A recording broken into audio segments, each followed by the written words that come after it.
Imagine flatlining on a freezing steel table while the men who swore to protect you are down the hall, popping expensive champagne to celebrate your murder.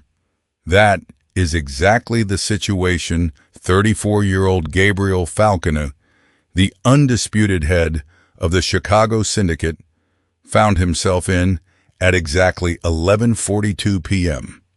His heart had stopped beating. His blood was rapidly turning to ice. And the only thing standing between this terrifying Mafia kingpin and a black body bag was a 26-year-old maid that everyone else in the mansion treated like absolute dirt. Matilda was about to do the unthinkable to save his life. But before we watch this supposedly invisible powerhouse literally crush the syndicate's biggest traitor beneath her weight, you need to hit that subscribe button right now, unless you want to end up in a freezing medical bay like... Actually, skip that. We do not have time. Gabriel is crashing right now. Gabriel Falcone was not a man who ever had to ask for respect. He extracted it from the marrow of his enemies. Running an empire that stretched from the murky docks of Lake Michigan all the way to the back rooms of the city's highest political offices, Gabriel was a force of absolute nature. He wore custom Brioni suits, calculated his every move with cold, unfeeling precision, and possessed a dead-eyed stare that could instantly freeze the blood of the most hardened street criminals. His sprawling, heavily fortified estate in the exclusive enclave of Highland Park was a fortress, teeming with dozens of staff members. Among that staff was Matilda Higgins. At 26 years old, Matilda was essentially invisible. Or rather, she was hypervisible, but entirely ignored. Standing 5'4" and weighing close to 280 pounds, she was heavily overweight. A physical reality she was painfully aware of every single second of the day. The other maids in the estate, sleek and endlessly gossipy, relegated Matilda to the heaviest, most grueling tasks. The cartel soldiers who loitered in the massive kitchen mocked her openly, calling her names under their breath as she scrubbed the marble floors until her broad shoulders throbbed with aches.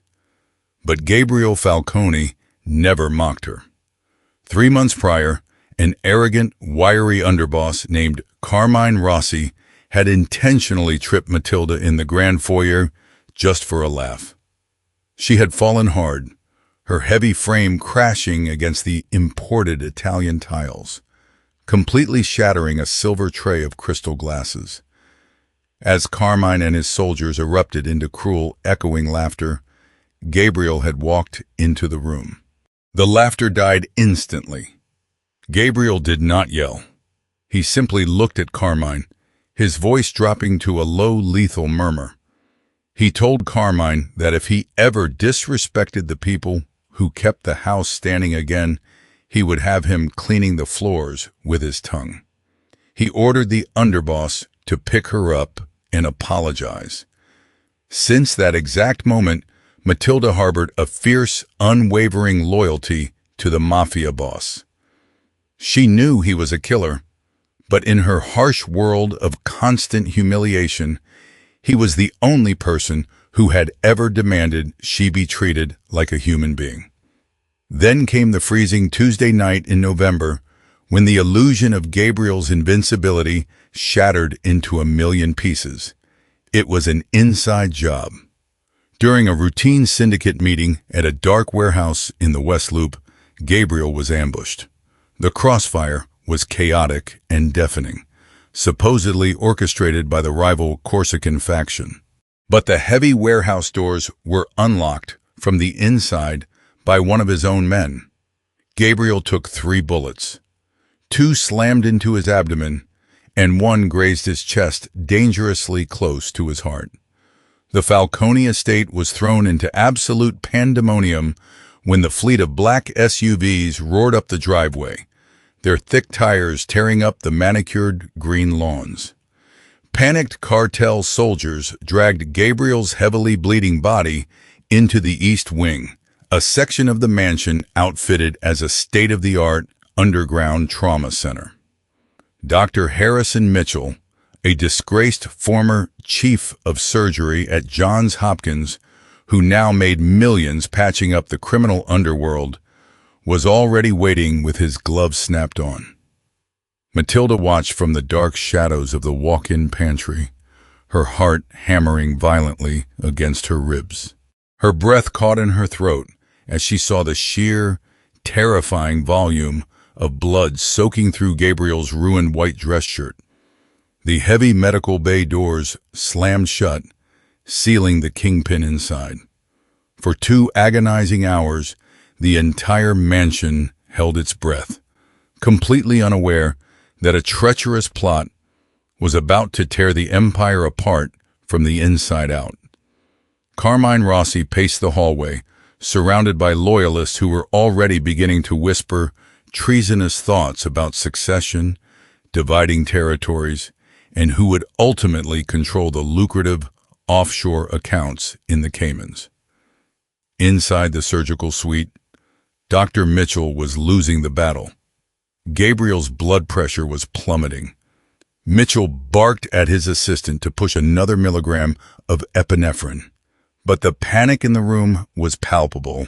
The assistant stared at the monitors, realizing it was not just the massive blood loss killing the boss. The blood was not clotting correctly, and Gabriel's core temperature was dropping abnormally fast. It was a neurotoxin.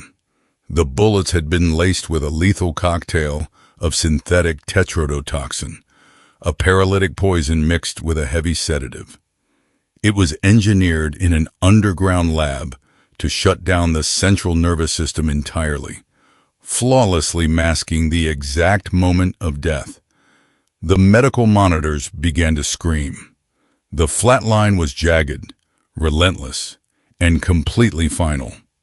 Dr. Mitchell checked Gabriel's fixed and dilated pupils, felt for a pulse at the carotid artery, and found absolute zero resistance. At exactly 11:42 p.m., the doctor pulled off his blood-soaked mask. The King of Chicago was pronounced dead. When Dr. Mitchell stepped out of the heavy double doors of the trauma center and delivered the grim news, the mansion did not erupt in grief. It erupted in treacherous, unbridled ambition. The king was dead, and the vultures were already circling the throne. Carmine Rossi, the wiry underboss who had orchestrated the entire tragedy, did not waste a single second pretending to mourn. He immediately assumed command of the syndicate. Carmine began aggressively shouting orders at the stunned cartel soldiers, loudly dispatching heavily armed men to secure the estate's underground armories. He forcefully demanded that the sprawling property be completely locked down. In the blink of an eye, the absolute loyalty that Gabriel Falcone had spent a decade building evaporated into the cold night air. The terrified medical staff hurriedly disconnected the tangled web of intravenous lines, pulled a heavy white sheet over Gabriel Falcone's pale face, and turned the air conditioning down to a bone-chilling 50 degrees. This was standard procedure to preserve the body until the discreet underworld mortuary team arrived at dawn. And just like that, Gabriel's body was completely abandoned in the freezing medical wing. The undisputed boss of Chicago was instantly forgotten by the very men who had sworn their lives to him, men who were now far too busy viciously fighting over his lucrative throne. By 2 a.m., the once pristine Falcone mansion had devolved into a chaotic, makeshift war room. The air in the main dining hall was thick and choking, heavy with the sharp sting of cigarette smoke, the pungent scent of expensive spilled whiskey, and the aggressive shouting of greedy, desperate men. The guards who were supposed to be posted outside the East Wing had completely abandoned their posts. They had eagerly joined the bitter power struggle unfolding in the main house, leaving the corridors utterly deserted. The absolute silence of the abandoned hallway was a stark, disturbing contrast to the violent arguing echoing from the other side of the estate. Down in the shadows, Matilda slipped quietly out of the massive kitchen. She was still wearing her rough, oversized gray maid's uniform, her round face completely streaked with silent, heavy tears. Her mind violently rejected the horrific reality of the night. She simply could not believe it. The man who had bravely stood up for her when she was at her lowest, the man who possessed more vibrant life and terrifying energy than anyone she had ever met, could not just be gone. It felt impossible. Her heavy footsteps made absolutely no sound on the thick, luxurious carpets as she navigated the familiar, darkened hallways of the mansion. She was entirely invisible to the arguing soldiers, a ghost haunting the corridors of a falling empire. When Matilda finally reached the medical wing, she found the heavy metal doors completely unlocked and unguarded. As she stepped inside the sterile suite, a harsh blast of frigid air hit her face instantly. The massive room felt exactly like a meat locker. In the dead center of the freezing room, lying under the stark, unforgiving glare of the fluorescent lights, lay the imposing body of Gabriel Falcone. He was entirely shrouded in a stark white sheet, a discarded king left in a frozen tomb. Matilda approached the heavy steel surgical table, her large, calloused hands trembling uncontrollably. With a heavy, agonizing sigh, she reached out and gently pulled the white sheet back. Gabriel looked exactly like a flawless, carved marble statue. His normally sharp features were hauntingly still. His lips carried a slight, terrifying blue tint, and his pale skin was agonizingly icy to the touch. The panic trauma team had hastily bandaged his terrible bullet wounds, but they had carelessly left his broad chest completely bare and exposed to the freezing air. A sudden raw sob tore aggressively through Matilda's throat, shattering the terrifying silence of the morgue-like room. "You cannot be dead," she whispered into the freezing air, her voice cracking with profound sorrow. "You are far too strong for them. You do not get to die like this, left all alone in the cold." She reached out, placing her large, trembling hand flat against his bare, motionless chest. It was freezing.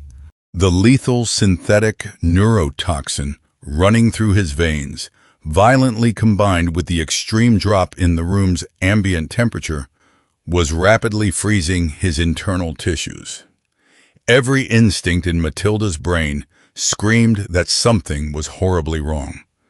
"He shouldn't be this cold," Matilda thought to herself, her fierce maternal instincts aggressively warring with the stark finality of the flatline medical monitors still sitting dormant in the dark corner of the room. Nobody deserved to leave this world freezing to death in a sterile steel room, driven into the dark by desperate betrayal. Driven by a desperate, completely illogical surge of profound grief, Matilda decided to do the absolute unthinkable. She looked at the dormant, silent medical monitors, looking at the abandoned king left to rot by his own treacherous men, and her mind furiously refused to accept this grim conclusion. With her jaw set in quiet, fierce determination, she physically hoisted herself up and climbed directly onto the heavy surgical bed. The cold metal of the table groaned slightly in the quiet room, protesting under her substantial weight. The space was incredibly narrow, clinically designed for a single patient, not for two people. Yet she meticulously maneuvered her large, soft body with intense, calculated care so that she was pressed entirely against his frozen side. She threw one heavy leg over his motionless legs, effectively pinning him down in a fiercely protective embrace. She draped her thick, sturdy arm across his heavily bandaged torso, being incredibly careful not to aggravate the fatal bullet wounds, and she gently tucked his freezing face against the warm crook of her plump, fleshy neck. Matilda was a remarkably large woman, and with that immense mass came a tremendous, life-saving amount of natural body heat. In that freezing, sterile medical bay, she was a living, breathing furnace. She wrapped her entire form around the paralyzed Mafia boss exactly like a heavy, heated, weighted blanket. She effectively sandwiched Gabriel between her own soft curves and the firm mattress, completely minimizing his exposed skin's contact with the freezing 50-degree air of the trauma room. Heavy tears streamed rapidly down her chubby cheeks, falling freely and soaking deep into his dark, icy hair.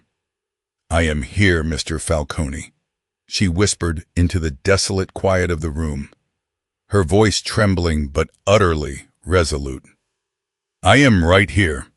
I will not let you be cold." Time began to violently blur in the frigid darkness. An entire hour passed in complete, agonizing silence. And then 2 grueling hours ticked by. Matilda's muscles began to severely cramp. Her body violently ached and hurt from holding the incredibly awkward, rigid positioning on the painfully narrow steel table. Every single joint in her heavy frame screamed for immediate relief, begging her to stand up and stretch.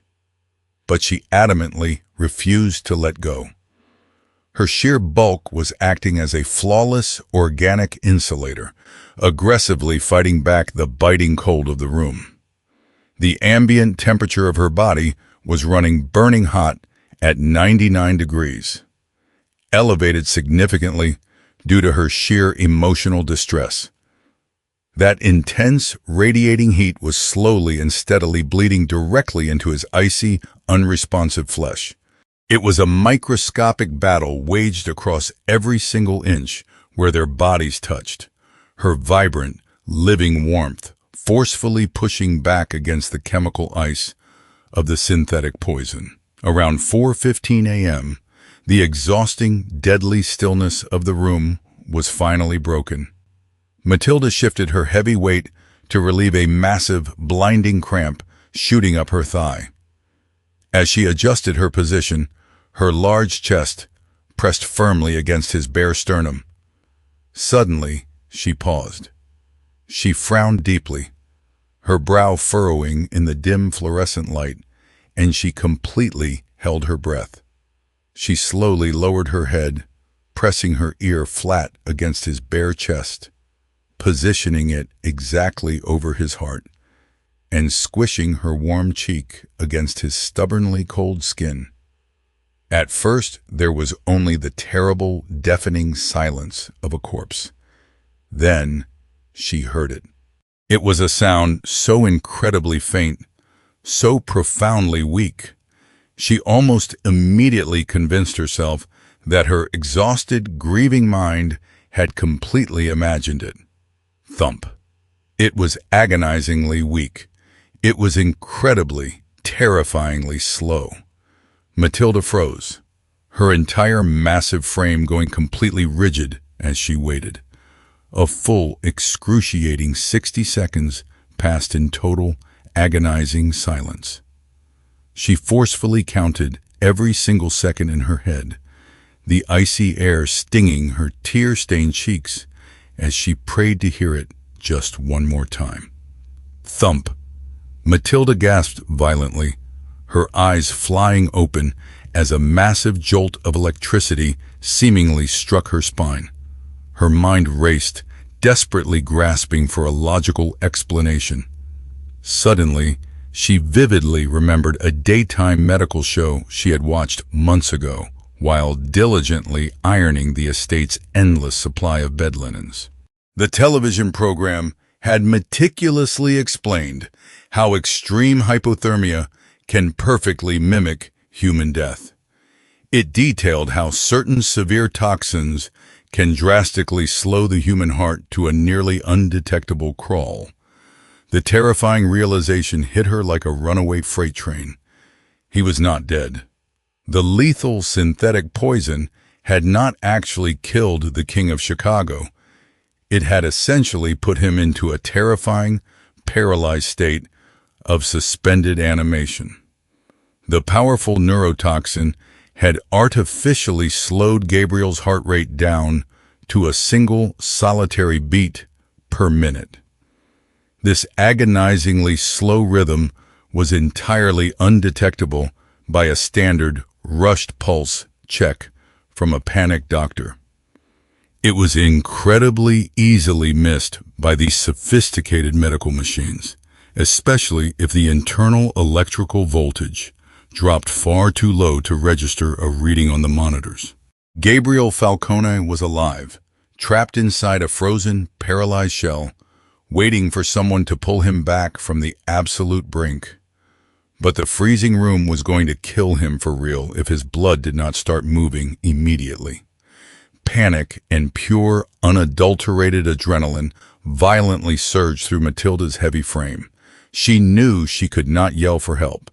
Carmine Rossi's traitorous men were right outside, and they would eagerly finish the job if they discovered the boss was still breathing. She had to keep him warm. She absolutely had to keep his sluggish blood pumping.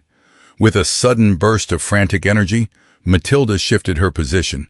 She forcefully straddled his narrow hips, her heavy, powerful thighs firmly anchoring him down to the shaking steel table. She placed her large, strong hands that were heavily calloused from years of brutally scrubbing the estate's stone floors, directly over the dead center of his freezing chest. She locked her elbows and threw her considerable upper body weight directly into a massive, forceful chest compression. The sheer force of her physical bulk pressing down aggressively compressed his chest cavity deeply. She released the pressure, drawing a ragged breath, and then violently pushed down again. 1, 2, 3, 4. She was not doing standard textbook cardiopulmonary resuscitation. He was actually faintly breathing on his own, managing a terrible, shallow gasp approximately every 2 minutes. Instead, Matilda was physically acting as a brute force mechanical pump for his severely sluggish heart. She was manually forcing the warm blood from his core, blood that had been painstakingly heated by her own massive body, out to his freezing, paralyzed extremities. The physical exertion required for this desperate maneuver was completely immense. Within just 10 agonizing minutes, Matilda was entirely drenched in a heavy sheen of sweat. Her gray maid's uniform aggressively clung to the thick rolls of her stomach. Her heavy arms burned furiously with the sharp, stabbing pain of lactic acid buildup, and she was panting heavily in the frigid air, her breath pluming like white smoke. Every single muscle fiber in her back and shoulders screamed for her to stop, warning her that her body was rapidly reaching its absolute breaking point.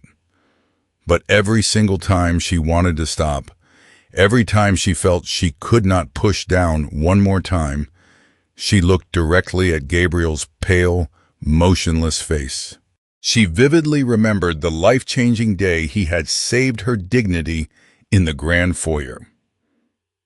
She remembered the cold, lethal authority in his voice when he ordered the men who mocked her to fall to their knees. "Come on, boss," she grunted, heavy tears and hot sweat dripping rapidly from her rounded chin directly onto his pale, icy chest. "Breathe. You absolutely have to breathe," she pleaded. She established a grueling, punishing rhythm in the deadly silence of the room. She rapidly alternated between aggressive, heavily weight-driven chest compressions and violently rubbing his cold arms and legs with her thick, calloused hands. She generated intense, burning friction across his skin, desperate to wake his dormant nerve endings. During her brief, exhausting breaks from the compressions, she completely laid her heavy, boiling hot body flush over his motionless form. She used every single ounce of her mass to transfer every bit of heat she could possibly muster, essentially incubating the Mafia kingpin, like a desperate mother shielding her child from a winter storm. The hands on the clock ticked forward relentlessly, mocking her agonizing struggle. Yet she did not falter. By 5:30 in the morning, a miraculous, subtle shift occurred. The terrifying, sickly blue tint had entirely vanished from Gabriel's lips. His skin was slowly losing its waxy, deathly pallor, replaced by the faintest hint of living color. Matilda pushed harder, her exhausted grunts echoing off the sterile walls, her tears mixing with the sweat blinding her eyes.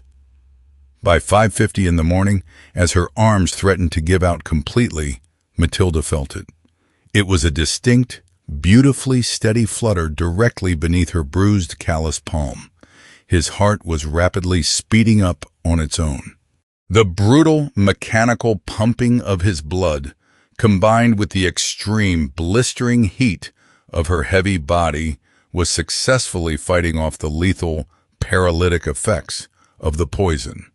The intense heat was aggressively breaking down the synthetic compounds circulating in his bloodstream. Gabriel Falcone was clawing his way back from the grave, and he was using Matilda's sheer, uncompromising strength to pull himself over the ledge. At exactly 6 o'clock in the morning sharp, the heavy metal doors to the underground medical bay loudly hissed open. Carmine Rossi strode aggressively into the freezing room, a deeply smug, utterly triumphant smirk firmly plastered across his wiry face. He was closely flanked by Dr. Harrison Mitchell, who was visibly trembling and tightly holding a heavy black body bag. Carmine did not even bother to look toward the dark corner of the room. He simply barked at the disgraced doctor, ordering him to zip the boss up and let them get him out of the back door before the federal agents arrived. But the arrogant underboss never managed to finish his morbid command. Carmine's voice abruptly caught violently in his throat. The bizarre, utterly shocking sight unfolding before them completely defied all human logic. The supposedly invisible obese maid, absolutely drenched in a heavy sheen of sweat with her hair wild and disheveled, was sitting directly atop the supposedly dead Mafia boss, fiercely clutching his broad shoulders. Before Carmine Rossi could even begin to process the horrific scene or reach to draw his weapon, Gabriel Falcone's broad back suddenly arched violently right off the steel surgical table. An incredibly loud, desperately ragged gasp tore viciously from Gabriel's burning lungs. The terrifying sound echoed exactly like a deafening gunshot inside the sterile, painfully quiet room.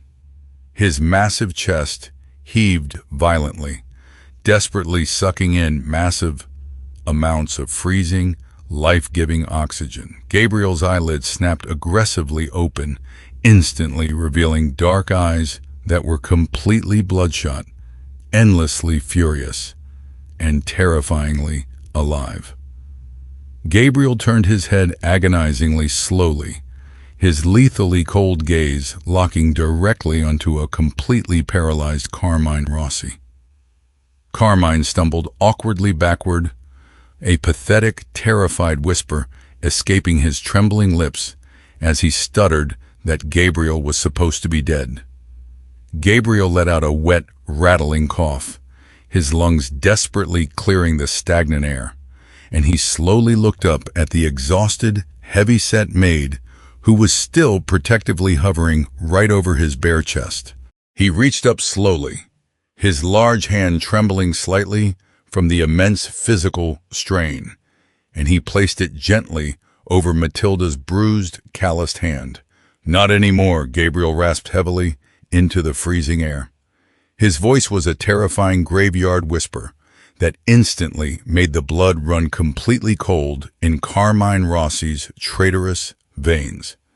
For a horrifying fraction of a second, the entire surgical suite was entirely paralyzed in a grim tableau of absolute horror.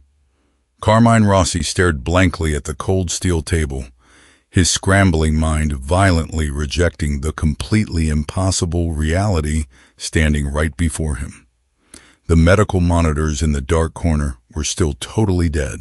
The air in the room was still a freezing 35 degrees, and yet, impossible as it seemed, Gabriel Falcone was sitting straight up, breathing heavily, and looking right at his betrayer with the absolute promise of utter destruction. Beside the heavy metal door, Dr. Harrison Mitchell completely lost his nerve and dropped the heavy black body bag. It hit the hard linoleum floor with a sickening, heavy thud. The sudden noise shattered the terrifying silence. "Kill him!" Carmine shrieked, his voice cracking an entire octave higher as sheer panic finally shattered his stunned shock. His hand flew desperately inside his tailored, expensive suit jacket, his shaking fingers frantically closing around the textured grip of his suppressed 9mm pistol. He aggressively ordered Mitchell to shoot the boss, screaming that Gabriel was incredibly weak and completely unarmed. But the disgraced former surgeon was completely frozen in pure terror, pressed flat against the glass medical cabinets and trembling violently. On the surgical table, Gabriel's massive muscles screamed in absolute blinding agony. The lethal synthetic neurotoxin still thickly coated his fragile nerve endings, making his heavy limbs feel exactly like they were entirely encased in rapidly setting wet cement. He desperately tried to swing his muscular legs off the side of the steel table, but his newly awakened body completely betrayed his mind. He was trapped, utterly unable to move, and completely defenseless. Carmine forcefully drew his suppressed weapon, raising the dark barrel directly at Gabriel Falcone's heaving chest. With a twisted, desperate sneer on his face, Carmine hissed that the boss should have stayed dead.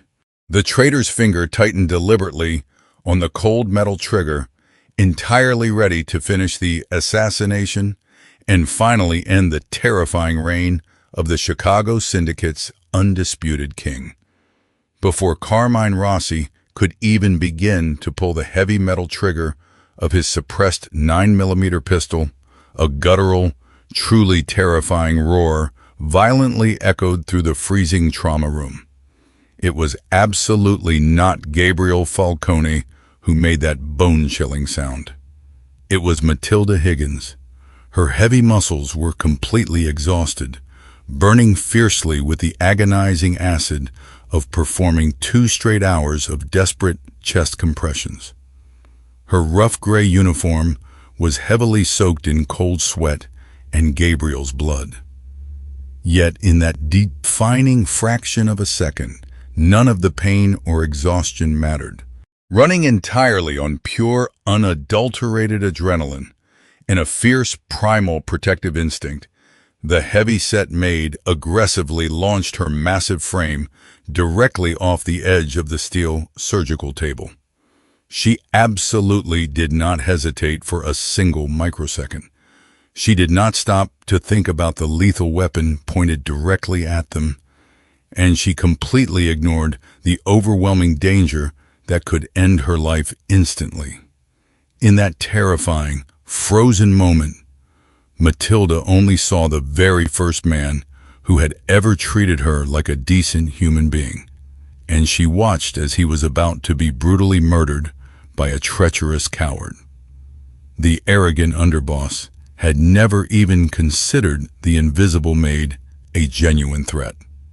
To him, she was just part of the furniture, a pathetic creature meant only to scrub the messes of powerful men. His dark, arrogant eyes widened in absolute, paralyzing terror as he suddenly realized the sheer, unstoppable mass of the furious woman hurtling directly toward him through the frigid air. All 210 native pounds of her substantial weight slammed violently and directly into Carmine Rossi's chest. The raw physics of the brutal collision were absolutely catastrophic for the treacherous underboss. Carmine, a naturally lean and wiry man who had always relied entirely on psychological intimidation and fear rather than raw physical strength, had absolutely zero time to brace himself for the devastating impact. Matilda's massive, soft body effectively acted exactly like a relentless, fleshy battering ram. The sheer, unstoppable force of the tremendous impact lifted Carmine completely off his custom-shod feet, completely severing his connection to the floor. As he flew backward, helplessly through the air, his panicked finger desperately jerked on the weapon's trigger. The suppressed pistol discharged wildly directly into the sterile ceiling, sending a dangerous, blinding rain of white plaster dusting down upon them as they both violently crashed backward together. They aggressively smashed directly into a towering, heavy glass cabinet full of expensive medical and surgical supplies. The thick, heavy glass violently shattered outward in a truly spectacular, deafening explosion of sharp crystal shards, scattering thousands of unused plastic syringes and bursting heavy saline bags all over the cold linoleum floor. Carmine hit the hard, ruined floor incredibly hard. The violent impact completely knocking the breath entirely from his burning lungs in a desperate, wheezing gasp. The icy floor was now entirely covered in a slippery, treacherous mixture of spilled saline fluid, shattered glass, and thick white plaster dust. But Matilda absolutely did not stop her relentless, furious assault.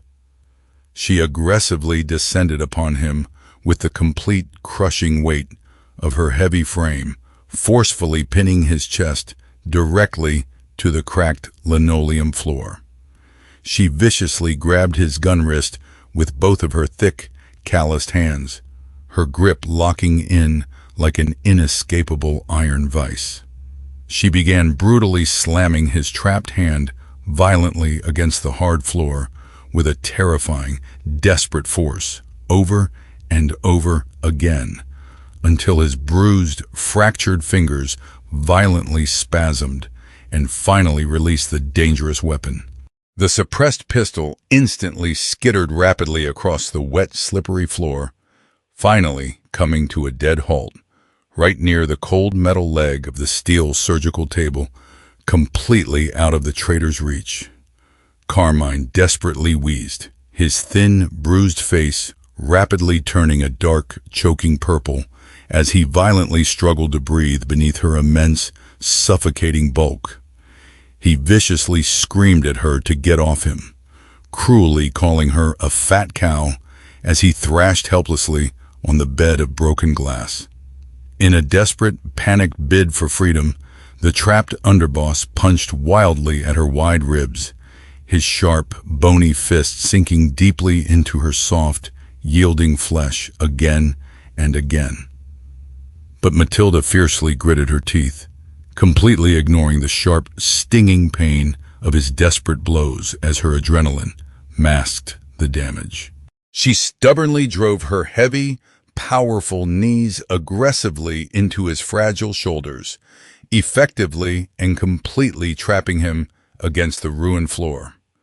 She became an immovable mountain of unyielding loyalty, utterly refusing to let the traitor rise or draw another breath of free air. From the cold steel of the surgical table, Gabriel Falcone quietly watched the entire brutal spectacle unfold before him, his bare chest still heaving heavily as he sucked in the freezing oxygen. As he watched the courageous woman who had just dragged him back from the grave absolutely dismantle his greatest enemy, a dark, terrifying smirk slowly and deliberately stretched across his pale, freezing face. The king was finally awake, and his invisible savior had just handed him back his crown. "Mitchell," Gabriel rasped, his deep voice violently vibrating with a lethal, inescapable authority that instantly dominated the freezing medical bay. The disgraced former surgeon violently flinched against the shattered glass of the medical cabinets, paralyzed by the impossible sight of the resurrected kingpin. "Pick up the gun, Harrison," Gabriel commanded, his dark, calculating eyes never leaving the pathetic, violent struggle unfolding on the slippery floor. "Kick it to me right now." Mitchell, a cowardly man who had only survived the criminal underworld by quickly realizing exactly which way the violent winds of absolute power had just shifted, desperately scrambled onto his hands and knees. He completely ignored the sharp shards of broken crystal slicing deeply into his expensive tailored slacks. He frantically scooped up the suppressed 9mm pistol and forcefully slid it rapidly across the wet, ruined linoleum floor. Gabriel's large, pale hand was visibly shaking from the sheer, agonizing physical exertion as he firmly gripped the heavy weapon, but his lethal aim was absolutely dead center. He slowly leveled the dark, hollow barrel directly at the aggressively struggling traitor, still firmly pinned beneath the exhausted, heavy-set maid. "Matilda," Gabriel said, his deep voice suddenly softening just a fraction, creating a stark, jarring contrast to the cold, murderous steel burning intensely in his dark eyes. "Get up, sweetheart. You have done enough." Heavily panting in the freezing air, her rough, oversized gray uniform completely torn and thickly covered in a gruesome mixture of Carmine's fresh blood and shattered glass, Matilda slowly pushed her heavy, aching body off the defeated underboss. She stumbled awkwardly backward, her thick, bruised legs violently shaking as the massive adrenaline dump finally began to leave her completely exhausted system. Carmine aggressively gasped for freezing air, desperately clutching his severely bruised ribs as he frantically tried to push himself up from the slippery floor. He looked directly down the dark barrel of his very own weapon, staring straight into Gabriel Falcone's unblinking, terrifyingly calm eyes. "Gabriel, wait. Please," Carmine desperately begged, holding his shaking, bloody hands up in a pathetic, desperate gesture of surrender. "It was the Corsicans. They made me do it." The treacherous underboss was completely unraveling, his former arrogance entirely replaced by absolute blinding terror as he stared at the man he had just tried to assassinate. Gabriel did not blink. "You unlocked my doors, Carmine," Gabriel whispered, the terrifying coldness in his ruthless tone somehow dropping the ambient temperature of the room even further. "And then you insulted my nurse." Two distinct muffled shots echoed quietly but violently in the ruined medical bay. Carmine Rossi instantly slumped backward into the massive pile of broken glass, a dark, thick pool of crimson blood expanding rapidly beneath his motionless body. He absolutely did not move again. Gabriel slowly lowered the smoking weapon, his breathing heavily ragged from the monumental physical effort. He looked completely over at the terrified doctor. He ordered Mitchell to bring him a phone immediately and then rigidly demanded the doctor fix his ruined bandages, coldly warning Harrison that if he bled out now, he would personally wait for the doctor in hell. Exactly 10 minutes later, Gabriel made a single, raspy phone call directly to Lorenzo and Dominic, two brutal, fiercely loyal captains within the syndicate whose absolute dedication was entirely unquestionable, primarily because they heavily hated Carmine Rossi. When the heavy metal doors to the medical bay violently hissed open again, Lorenzo and his heavily armed tactical crew aggressively swept into the freezing room.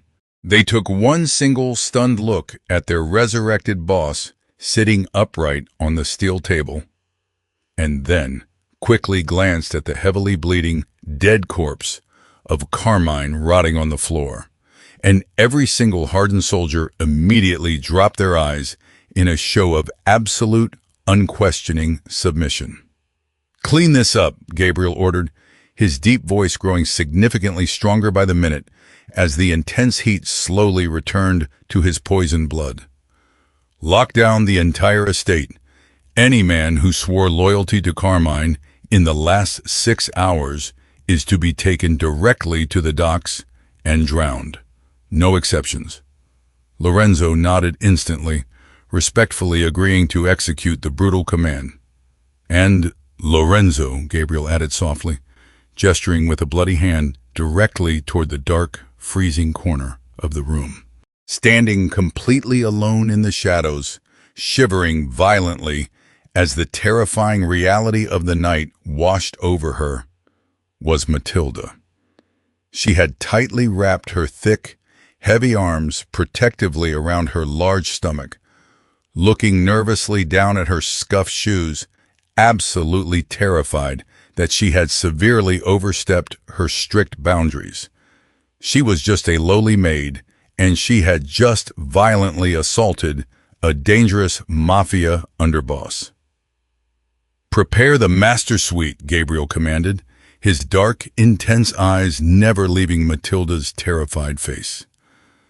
"And firmly tell the entire staff that Matilda no longer scrubs floors from this exact second forward. She answers to absolutely no one in this entire city, except me. Over the next 3 agonizing weeks, the massive Chicago syndicate was brutally and surgically purged of all treason." Gabriel Falcone's miraculous near-death experience had violently triggered a massive wave of terrifying, unstoppable retribution across the criminal underworld. Rival Mafia factions were completely decimated in a series of coordinated, ruthless midnight strikes. Disloyal traitors were permanently buried in heavy concrete, and the once fractured Falcone empire violently emerged from the bloody ashes, twice as violent and completely untouchable.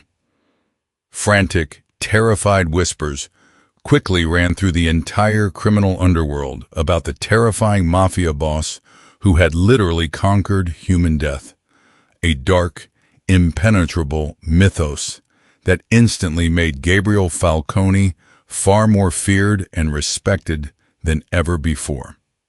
But inside the heavily guarded, impenetrable walls of the Highland Park estate, a completely different kind of profound transformation had taken place.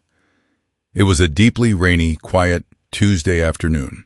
Inside the sprawling, luxurious master suite, a massive, cavernous room heavily decorated with rich, dark mahogany furniture, thick velvet curtains, and a massive, roaring stone fireplace.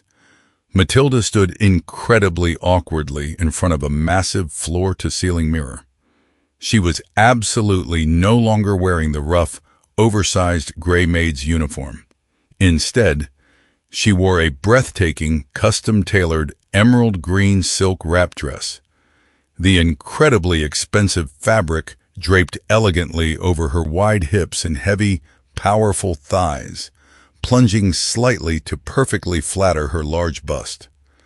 The mansion's private, highly paid stylists had meticulously styled her thick hair into soft, beautiful, cascading waves and applied a subtle, glowing makeup that brought out the deep, radiant warmth in her brown eyes. Yet, as she looked at her stunning reflection in the crystal-clear glass, Matilda's heavy shoulders slumped in absolute crushing defeat. She still only saw the fat, entirely invisible girl staring back at her. She harshly judged the soft, rolling flesh of her stomach, the prominent thickness of her arms, and the double chin she constantly tried to hide from the harsh world. She felt exactly like a massive imposter, a lowly, unworthy servant foolishly playing dress-up inside a dead king's lavish castle. "You are frowning," Gabriel observed quietly, stepping out of the adjoining private study. He was walking with a slight, lingering limp, leaning lightly on a heavy ebony cane, but otherwise he looked exactly like an unstoppable god of war.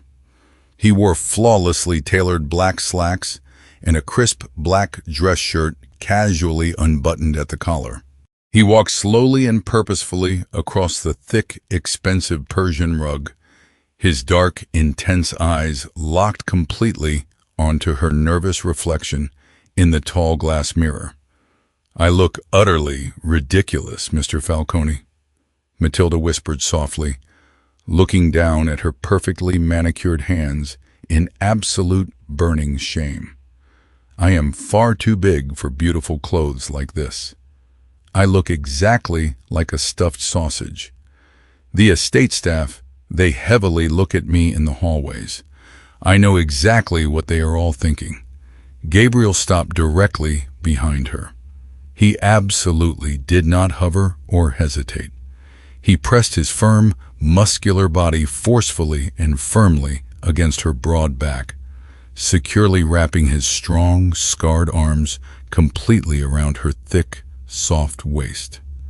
He gently rested his sharp chin directly on her heavy shoulder, looking intently at their joined reflection in the glass. "First of all, my name is Gabriel," he said, his deep voice a low, incredibly soothing rumble vibrating against her warm neck. "Second, if anyone on this entire staff so much as looks at you with anything less than absolute, unquestioning worship, Lorenzo will personally remove their eyes. I told you that explicitly. But they are completely right to stare at me," she fiercely argued, hot tears heavily pricking her beautiful brown eyes. "Gabriel, please, just look at me. I am fat. I am incredibly plain. I am just a maid. Powerful men like you, men who violently control entire empires, you absolutely do not keep women like me in the master suite. You are supposed to have a gorgeous supermodel, someone incredibly thin, someone flawlessly beautiful." Gabriel turned her heavy frame around forcibly, but incredibly gently. He immediately dropped his expensive ebony cane, letting it clatter loudly to the hardwood floor, so he could gently cup her large, soft cheeks with both of his warm, strong hands. His dark eyes were fiercely intense, burning with a raw, unyielding intensity that completely stole the very breath from her shaking lungs. "Listen to me very carefully, Matilda," Gabriel rigidly commanded, his large thumb softly brushing away a stray heavy tear rolling down her chubby cheek. "I have lived in a dark world, populated by beautiful, incredibly thin, treacherous snakes my entire life. They are completely hollow inside. They are entirely cold. When the bullets hit my chest, those beautiful, perfect people left me completely alone in a freezing room to die, just so they could eagerly steal my money." He stepped significantly closer, pressing his firm chest directly against hers. "You actually think your size is a terrible flaw? Your massive body is the absolutely only logical reason My heart is beating right now. You bravely climbed onto that freezing steel table, and you securely wrapped me in your intense heat. You manually pumped the sluggish blood completely through my veins with your own bare hands. You violently used your heavy weight to absolutely crush a treacherous man who was actively trying to put a bullet directly in my brain. Gabriel slowly lowered his head, his warm lips lingering, hovering mere millimeters from hers. I absolutely do not want a fragile, breakable porcelain doll, Matilda. I want the fierce woman who physically dragged me back from the grave. I want your intense warmth. I want your raw, unstoppable strength.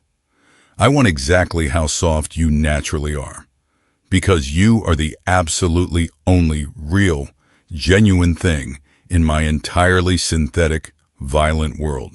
A heavy, profound sob violently tore from Matilda's throat as the painful years of deep-seated insecurities, the cruel, endless taunts, and the terrible feeling of absolute invisibility completely shattered under the sheer, unyielding weight of his absolute conviction. Gabriel completely closed the distance, pressing his warm lips forcefully to hers. It was absolutely not a tentative, gentle kiss. It was fiercely possessing, entirely consuming, and deeply, profoundly reverent. He kissed her exactly like a starving, desperate man who had finally found true sustenance. Matilda's heavy, powerful arms came up, wrapping tightly around his broad, muscular shoulders, forcefully pulling his body completely flush against her soft, wide curves. For the absolute first time in her entire life, she did not try to nervously suck in her large stomach or shamefully hide her heavy bulk. She let him completely feel all of her. And Gabriel groaned deeply into the passionate kiss, his large hands rapidly sliding down to firmly grip her wide, heavy hips with absolute possessive force. Over the next entire year, the terrifying legend of Gabriel Falcone drastically evolved across the city. But it was absolutely no longer just about his cold ruthlessness. It was heavily about the powerful, untouchable Queen of Chicago. Matilda Falcone absolutely never lost her heavy size, and she absolutely never lost her deep, profound compassion. But she shed her terrible invisibility entirely. She sat proudly beside Gabriel directly at the head of the long mahogany table during tense syndicate negotiations. Her massive presence was a silent, incredibly heavy reminder of absolute loyalty. Cartel bosses from New York to Las Vegas learned incredibly quickly that to disrespect the Mafia boss's heavy-set wife was an absolutely guaranteed death sentence. She expertly managed the massive legitimate fronts of the criminal empire, generously funding city hospitals and actively taking a quiet, fiercely aggressive pleasure in entirely buying out Dr. Harrison Mitchell's medical license, forcefully ensuring the disgraced doctor never practiced medicine ever again. In every single night, when the heavy doors of the sprawling master suite finally locked, the absolute most feared mobster in America willingly surrendered his dangerous weapons, his vast empire, and his heavy armor. He would deeply bury his face in the soft, radiating warm curve of his wife's heavy neck, breathing in her familiar scent, finally finding his absolute total peace, securely in the protective embrace of the incredible woman who had stubbornly refused to let him go cold into the dark. As for Dr. Mitchell, well, let us just say he now works the midnight shift scrubbing the floors of a budget veterinary clinic, permanently proving that criminal karma hits much harder than a 200-pound woman launching herself from the top rope to crush an arrogant underboss. If you absolutely loved watching Matilda rise from Overlook Maid to the untouchable queen of the underworld, hit that like button right now, share this story with your friends, and subscribe to the channel, because next week we are uncovering exactly what happens when rival bosses mistakenly call her husky during a sit-down. And trust me, you do not want to miss a single second of the absolute bloodbath when